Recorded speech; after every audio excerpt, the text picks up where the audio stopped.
What's going on, y'all? Welcome to another episode of ENA We Got Time. As always, I'm your host, Alex, here to give you my picks this week for the NFL schedule. Also, if you'd like to be a part of what we got going on, go ahead and subscribe. Comment your picks down below this video and give a total score for one game.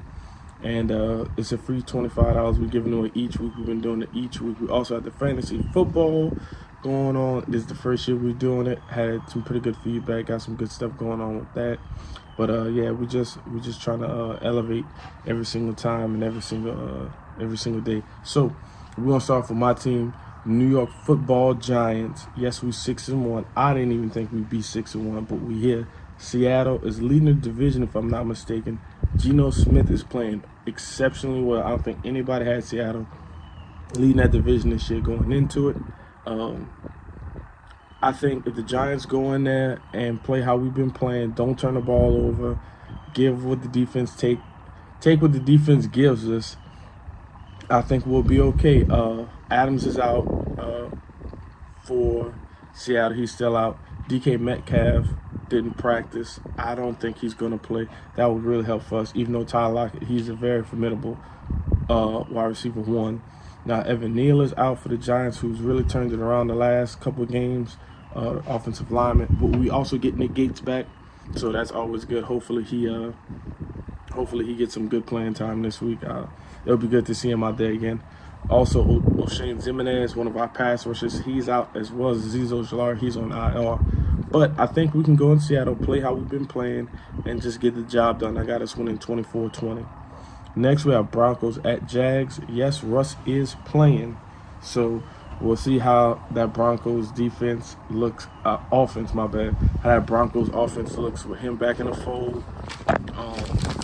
I know some Jags fans, they were a little upset that they traded Robinson. I know they thought Robinson and Etienne would be a nice 1-2 punch, but from what I've heard from very reliable source, they have one, possibly two more guys that can shed out workload and they can get the job done. So we'll see how that goes. Me personally, I don't see the Jags dropping two back-to-back at home, so I have the Jags win this game 30-21. Next, we have Panthers at Atlanta. I know P.J. Walker, he's pretty high after his outing last week. I know the whole team is high, matter of fact. The whole team feels good. They went and they beat Tampa Bay, a division rival, when nobody had them winning. I want to say most people had them losing by 10 or more points, but they got the job done. Patterson's out, Alfred's out, and Terrell's out for Atlanta. Those are the big names that are out. J.C. Horn is questionable for the Panthers, but overall, you know, I think I'm going to roll with the Panthers. I think they're riding high off that win last week. Falcons have some very key injuries, so I'm going to roll with the Panthers 21-17. Next, we got Bears at Cowboys. Bears don't have any real high notable names that are out. To my understanding, I just checked the ESPN. I didn't see too much. For the Cowboys, Parsons is questionable with the shoulder, but he'll play. Zeke is doubtful with a knee. And Brown, he's questionable with a foot, the wide receiver. I know the Bears just beat Bill Belichick at Foxborough, but I really want to take the Browns in this, but I'm going to roll the Cowboys. I got the Cowboys winning this 23-17. That's how I'm going. Next, we got Dolphins at Lions. Xavier Howard is questionable with a groin injury for the Dolphins. Lions, Hughes, the corner's out. Harris, the linebacker's out. And Lucas, the corner, he is also out. So the Lions, they do have some injuries in the secondary, and everybody knows about the Dolphins' offense. I already had the Dolphins win this game, but with that, I think the margin is just going to be a bit larger. So for that reason, I have the Dolphins winning 33-24. That's how I'm calling it. Next, we have Cardinals at Vikings. Trey Murphy, he's questionable for the Cardinals. Matthew, he's questionable. The other corner for the Cardinals, he's also questionable. The Vikings don't have any major injuries, to my acknowledgement. So Vikings have been playing really good football. I know they want to start spreading the gap in between them and the rest of their division. So for that reason, I got the Vikings winning this game 26-20. Next, we have Raiders at Saints. This is a long list of injuries for both teams. Wallace questionable with a hamstring. Jacobs is questionable with a foot. Adams is questionable with an illness. I don't know how severe it is. It just said he was questionable. He did come back to practice, but he was out all week. For the Saints, we have Thomas. He's out. Landry's out. The tight end Johnson, he's questionable with the hamstring. So both teams on the offensive side of the ball might be without some key contributors, but I think the Raiders' high-powered offense is going to be more than enough to beat the Saints with Andy Dalton. So for that reason, I have the Raiders winning 31-21. And next, I have Patriots at Jets. So here's the trap game. For the Patriots, Aguilar's questionable with a hamstring. Duggar, the safety's questionable with an ankle. And Phillips, the other safety, he's also questionable. For the Jets, everybody knows Breach Hall, he's out. Jermaine Johnson, he's questionable. And Corey Davis, the wide receiver, is out. The Jets have been playing some really good football, and I'm going to go out on a limb. If Zach Wilson doesn't turn the ball over, they're going to win. So for that reason, I think they can dial it back, and I think they can just play some complimentary football, and I think the Jets can win this game. So for that reason, I got the Jets winning 24-21 with like a game-ending field goal to finish it out. Next, we have Steelers at Eagles. I know a lot of people are writing this game off, saying the Eagles are just going to run through the Steelers. I really don't see it that way. I think the Steelers can go out there and they can compete. However, as crazy as it's going to sound, Boswell, the kicker for the Steelers, is questionable with a groin. If Boswell does not play, this can get really bad. The reason why I say really bad is because I think the Steelers might be able to move the ball a little bit and get in field goal range. If Boswell isn't there, I don't know who the backup kicker is. I don't even know if they carry a backup kicker, but it could get real messy. So for that reason, as crazy as it sounds, the kicker's really going to change this game. I think if Boswell is there, Eagles win 28-20. If not, I think Eagles win 30-17. Don't worry about why the score changed. Just roll with it. Next, we have Titans at Texans. Tannehill's questionable with an ankle. I also read a report somewhere that Malik Willis, the backup quarterback, he took some first-team reps this week, so we'll see how that goes. Maybe he might play. We'll see.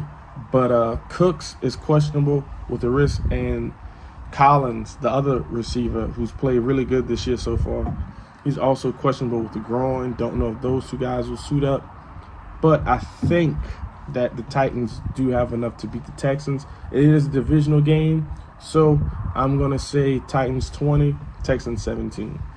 Next, we have Commanders at Colts. You know, the Taylor Heineke fans are real happy to see him back. It seems like this team has a different type of swagger about him now that he's back out there. The Colts also are starting Sam Ehlinger, the second-year quarterback, not rookie. I won't say rookie, but for the Commanders, the tight end Thomas is questionable with the calf. Brown is questionable with the groin, and Jackson is out the corner. For the Colts, we have Kenny Moore, who is questionable with a finger. Don't know if he's going to suit up. I think this is going to be a very interesting game. I'm curious to see how Sam plays. I know a lot of people who are Colts fans told me he looked really good during the preseason. We'll see how that transfers over. Hopefully, got some really good first-team reps this week with all the guys, because they're for the most part completely healthy on offense. And he's more mobile than Matt Ryan, so the offensive line has kind of been a problem. But maybe he can get out of there and get some things done with his legs. But I have the Commanders win this game 2014. That's how I'm calling it. I think that the Commanders the Commanders can do more on offense than the Colts. Taylor Heineke started and played with these guys in real life football. Sam Ehlinger hasn't, so for that reason, I gotta go with the Commanders. Next, we have 49ers at Rams. This is the trap game, and I wish we could have got this thing uploaded earlier, because now it all sounds like hindsight. I had the Rams before the news broke about Deebo Samuel being out. But let's go through the injuries. For the 49ers, Mitchell's still out. Armstead, the defense is decimated. Armstead's out. Greenlaw's out. Debo is out and Juszczyk is out. The reason why I know a lot of people like Juszczyk, what's so special about him, but he is a great blocker, and he can give you a couple passes. He can catch a few balls, but he's really good as a lead blocker. So him not being there is a huge hurt. Debo not being able to get all those yards after the catch is definitely going to hurt.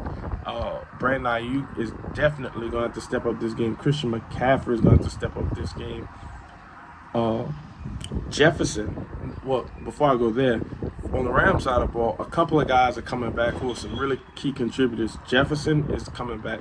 Cam Akers is out, but I think that has more to do with trade than him actually being hurt. Didn't have anything listed. It just said he was out. And Hill, the slot corner, he's coming back. So that's going to help a significant amount. I got the Rams 23-17, and I probably would have added 23-20 if Debo had played, but that's how I'm calling it. Rams playing at home. At some point, they got to start beating the 49ers. This is getting a little ridiculous. All right, now we have Packers at Bills. I know a lot of people are writing this game off. Like, I've seen a lot of sports websites that, Packers are 10-point underdogs, 11-point underdogs, 9.5-point underdogs. I'm not sleeping on Packers. I know when we get into the injury report, Lazard's out. Micah Hyde, I think he's out for the remainder of the year. And Tre'Davious White, he is also out.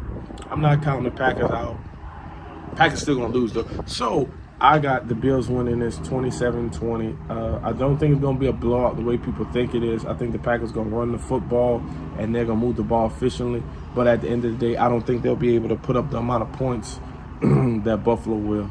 So they end up losing by a touchdown. They probably, I don't want to say garbage time, but they probably made the score look a little closer than it was towards the end of the game. So that's how I'm calling that. And last but not least, Monday Night Football, we got Bengals at Browns. For the Bengals, we got a slew of questionables and outs. Lyle Collins is questionable. Hendrickson is questionable with a neck. Chase, as we all know, Jamar Chase, he is out. Hurst is questionable with a groin and ankle. That's got to suck. As far as the Browns, Greedy Williams is questionable. Njoku, the tight end, he's out. And Clowney is questionable. Hopefully Clowney can go because he's going to be a big part of what I hope the Browns do. Hopefully the Browns can get after the quarterback and just run the football. They don't need to do anything special. Just run the football efficiently. Get Cooper involved, and I think they'll be able to do all right. I think they can win this game. So, and it's a divisional game. So for that reason, sorry about that. I got the Browns winning 24-23. I got the Browns beating the Bengals. I think Jamar Chase not being there is going to be a huge for Joe Burrow. If Lyle Collins can't go either, I think that's going to be just as big, if not bigger. I know he has T. Higgins and Tyler Boyd, but I think everybody knows Jamar Chase is number one. So that's all I got for this week. See y'all back next week, hopefully. Make sure y'all hit that like button, subscribe, comment. We out. Peace. Here, knock it off at your Pittsburgh.